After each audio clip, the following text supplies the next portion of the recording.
ذهبنا إلى الحروف الموجودة في المغرب العربي، وهي حروف التفناء اللي هو البربر، الحروف البربرية تحت اسم التفناء وتحت اسم الحروف اللوبية.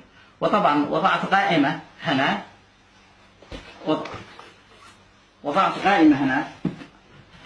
بين الحروف التفناء وبين الحروف اللوبية ومقارنتها بالحروف الموجودة في ظفار. هذه قائمة طبعا بهذا. ثم طرحت قائمة أخرى. هذه القائمة الأخرى هي نفسها، ولكن في بعض الحروف اللي موجودة في حروف التفناء لا وجود لها عندنا في ظفار، وقيل لي بأنها حروف مخترعة من قبل التفناء أو البربر، بعض البربر. هذه طبعا الحروف وضعتها لكي يفهم الإنسان ما هي الحروف الموجودة عندنا من حروف التفناء وما هي الحروف اللي غير موجودة عندنا من حروف التفناء. هذه الحروف طبعا نفسها هنا، لكن في بعض الحروف ليست موجودة عندنا، مثل ما سبق وشرحت. هذه قائمة صغيرة. هذه حرف عند التفناء اسمه حرف الزاي، هذا موجود عندنا بالآلة.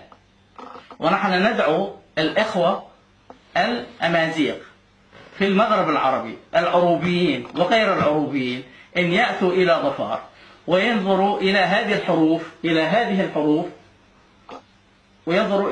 الحروف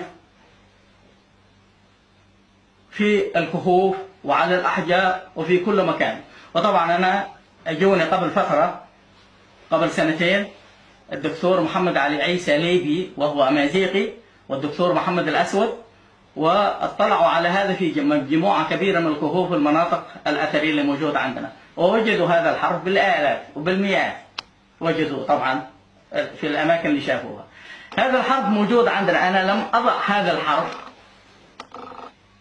هذا الحرف موجود عندنا في ظفار، لكن لأنه لن يكن أكثر تكرارا فبديل هذا الحرف اللي هو أكثر تكرارا في الكتابات في ظفار، ووضعته ليمثل الحرف هذا اللي هو أكثر تكرارا من ضمن الأبجدية الشعرية أو الجدية الظفارية، اللي يعتقدون كثير من المؤرخين وعلماء اللغات بأن اللغة الشعرية لغة عربية قديمة هي المرشحة لتكون لغة هذه الكتابات.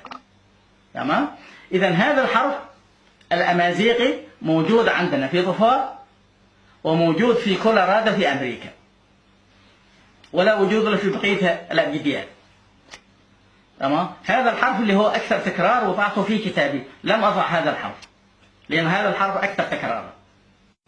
هذه الحروف اللي موجودة هنا الأمازيغية لا وجود لها عندنا، وقيل لي بأنها حروف مخترعة. تمام؟ إذن هذه المقارنات بين الكتابات